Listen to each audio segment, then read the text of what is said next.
Okay guys, चलो start करते हैं।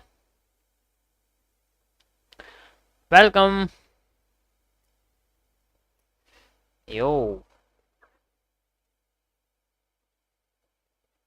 निफ्टी में हमारा बहुत अच्छी तरीके से एरिया वाइज सब काम करा था। मॉर्निंग में स्ट्रीम मैंने करी थी, आपको पता है बिल्कुल।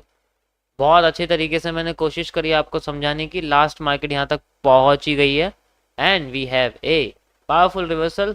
चलो ये तो निफ्टी का था, छोड़ो इसको।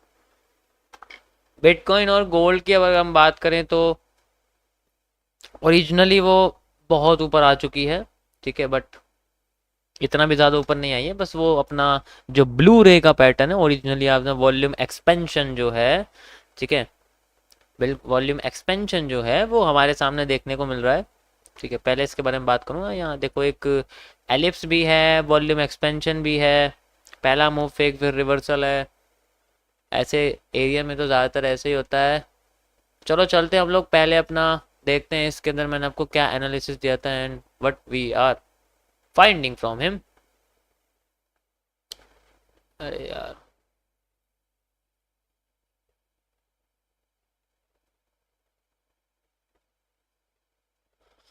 ओके सो इसमें मैंने आपको ये वाली कंडीशन बताई थी एंड वी हैव, देखो ये जो मूव है वो ओरिजिनली आप देख सकते हो आ रहा है इसके अंदर। थोड़ा सा ऊपर चली गई है मार्केट, बट ये एक्सेप्टेबल है क्योंकि आना ही था, इतना रिवर्सल तो आना है यहाँ पर अच्छा खासा। फिर उसके बाद मार्केट अपने आप को नीचे लेके आए, तब इसमें हमें रिवर्सल देखने को मिले। तो अभी तो ये ओरिजिनली उठने वाले ही काम करेगी, ज़्यादा नीचे नहीं आ सकती। Thank you for super chat bro. कुछ ज़्यादा ही आपने मेरे को कर दिया यार, इतना क्यों तुम खर्चा कर रहे हो। इसको सेव कर लो, बर्गर खाने में हेल्प, मज़ा आएगा तुम्हें। चलो।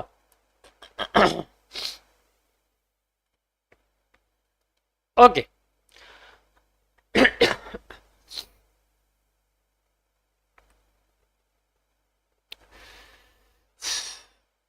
ये एक नीम का पत्ता है। नीम का पत्ता कैसा होता है? नीम का पत्ता कैसा होता है? हैं? कैसा होता है नीम का पत्ता? ऐसा होता है ना?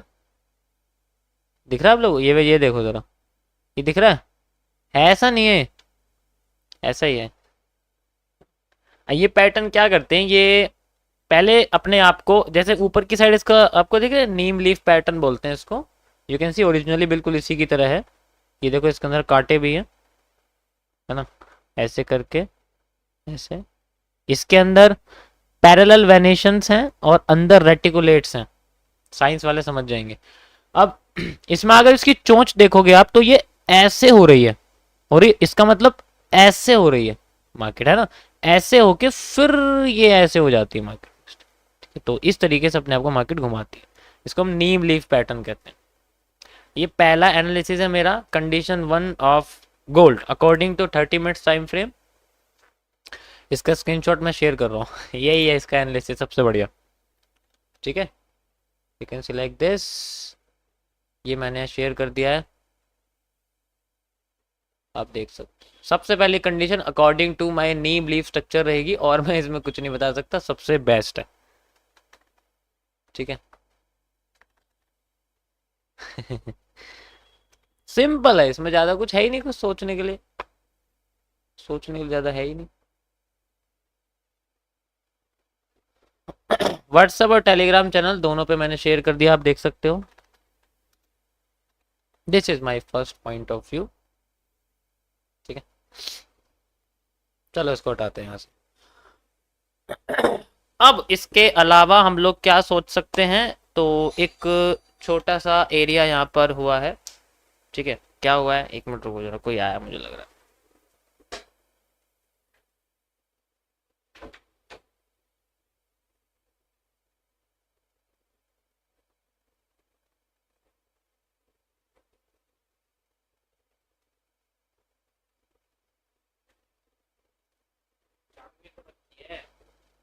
चाबी तो खोल लो यार, चाबी भी तो रखी होगी यार। हाँ। ओके।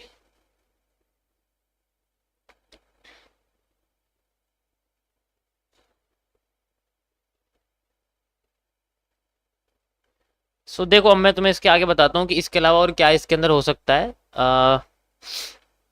जो इसका एक फॉर्मर मूव है, मतलब जैसे पहले इसका थोड़ा सा स्ट्रक्चर बना हुआ था, ये जो है ये ऐसा ही है।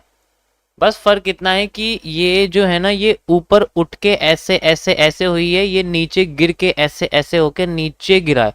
बस इसमें और कोई भी फर्क नहीं है, ठीक है, और कोई भी इसमें फर्क नहीं है। होता क्या है कि कभी कभी स्ट्रक्चर का जो सेंट्रल पार्ट होता है, ठीक है, जो सेंट्रल पार्ट होता है वो सेम रहता है। इसको पता है क्या बोलते हैं? फर्म्स की, जो फर्म्स होती है ना, जैसे कोई भी कंसल्टेंसी फर्म है, कोई भी इंस्टीट्यूशन फर्म है, उनके अंदर इनको इस हिस्से को पता है क्या बोलते हैं? इस हिस्से को बोलते हैं होल्डिंग एरिया। ये होल्डिंग एरिया होता है। अगर हम इस होल्डिंग एरिया को आइडेंटिफाई कर ले तो हमें पता लग जाएगा कि इससे पहले मार्केट में क्या हुआ था और इसके बाद मार्केट में क्या हुआ था। इसी तरीके से हर बार वो करती है। जैसे वो इससे पहले गिरी थी तो आगे भी गिरी है, इसके बाद उठी है तो इसके आगे भी उठी है। तो इसे बेसिकली रिपीटिंग ऑफ स्ट्रक्चर के कंटिन्यूअस मूव के अंदर लिखते हैं हम लोग, और जो सारा का सारा कॉन्सेप्ट इसी के ऊपर काम करता है। बाकी सब सेम है, और दोनों में एक सिमिलैरिटी ये होती है कि ये अपने पहले पहले मूव को देने के बाद रिवर्स करते हैं। पहले ये नीचे गिरा, देन रिवर्स कर दिया, इसी तरीके से ऊपर उठ के रिवर्स कर सकता है। ये स्ट्रक्चर इसका हमें देखने को मिल सकता है, और ये एज ए सेंट्रल पार्ट की तरह रिएक्ट करता है। समझ आया? तो इसको हम लोग बोलते हैं, जैसे ये होल्डिंग एरिया है। मतलब ऐसा होता है कि जो डीएनए मैपिंग होती है ना, जैसे मैं आपको बताया, उसमें यही होता है कि मूवमेंट आती है इस तरीके से, सॉरी, मार्केट मूव करती है, फिर यहाँ पर डीएनए क्रिएट होता है, फिर मूव करती है, फिर डीएनए क्रिएट होता है, फिर मूव करती है, फिर डीएनए क्रिएट होता है। तो डिपेंड करता है वो डीएनए कितना बड़ा है, उसके बाद ही हमें मूव देखने को मिलता है। ये होल्डिंग एरिया होते हैं इनके, ये होल्ड करके रखते हैं इस जगह पर, ठीक है, ये होल्डिंग एरिया होते हैं। और इसी को आइडेंटिफाई करना सबसे ज़्यादा मुश्किल होता है। आप अगर देखोगे ना, पूरी मार्केट में, हर दुनिया की हर मार्केट में ये चीज़ बनती है। मूवमेंट से पहले हमेशा ये होल्डिंग एरिया क्रिएट होता है। ये देखो होल्डिंग एरिया, ये देखो होल्डिंग एरिया, ये देखो होल्डिंग एरिया, होल्डिंग एरिया, ये होल्डिंग एरिया होते हैं सारे, और कुछ नहीं होते। कंसोलिडेशन इसमें बस अपना, ये लोग ना पेशेंस रखते हैं कि भाई देखते हैं कि किस साइड मूव ज़्यादा आता है, उस साइड फ्लोटेशन क्रिएट हो जाती है, फिर मार्केट कंटिन्यू करती है, फिर रिवर्स करने लग जाती है। अभी हमारे पास यही चीज़ है। तो अगर मैं आपको दिखाऊं कि मैं इसको एज ए एक एलिप्स समझूं, तो इस एलिप्स की स्टार्टिंग हुई थी इस जगह से, एलिप्स की एंडिंग जो है, मतलब स्टार्टिंग हुई थी इसकी इस कैंडल से। अगर आप देखोगे, ये जो आपको कैंडल दिख रही है, इसी से स्टार्टिंग हुई थी, एंड यू कैन सी इसी के जैसी कैंडल से ये एंड हो रही है। मतलब लगभग लगभग थोड़ा थोड़ा सा सेम है, बाकी सब ऐसी है। सो अगर आप यहाँ से देखोगे इसको, तो यहाँ से लेके यहाँ की मार्केट जितनी उठी थी इसकी, you can see like this, उतनी ही मार्केट अपने आप को सेंटर पार्ट से अपने आप को उठा के ले आके यहाँ तक ले जा सकते।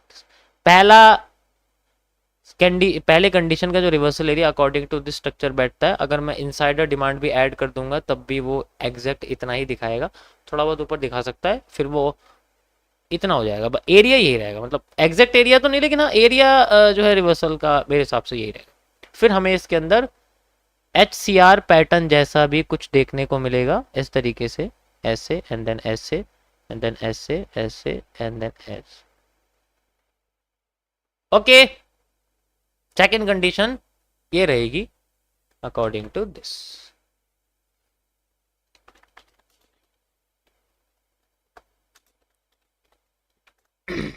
शेयर कर दिया मैंने, देख सकते हो आप। ये थे गाइस आज के एनालिसिस गोल्ड के लिए, and we have perfect area for this. समझ आया सभी को? इससे ऊपर का सारा रीजन वॉल्यूम बर्स्ट का, वो डायरेक्ट रिवर्सल ना दे, बैंड करके दे, तब भी बात वही बैठती है। कभी कभी डायरेक्ट नहीं देती, कभी कभी वो जो है, तो वो डिपेंड करता है कि किस तरफ रिवर्सल पैटर्न्स आते हैं। जैसे बेरिश पैटर्न होते हैं ना, वो डिपेंड करते हैं। अब बेरिश पैटर्न अगर उस रीजन में नहीं आते, थोड़ा ऊपर आते, तो वहाँ से हो जाता है। अगर वो बेरिश पैटर्न पहले दे देती है तो फेक आउट देगी। डिमांड पूरी करने से पहले जितने भी बेरिश पैटर्न है वो सारे फेक आउट होते हैं, ठीक है। अभी जैसे जितने भी तुम्हें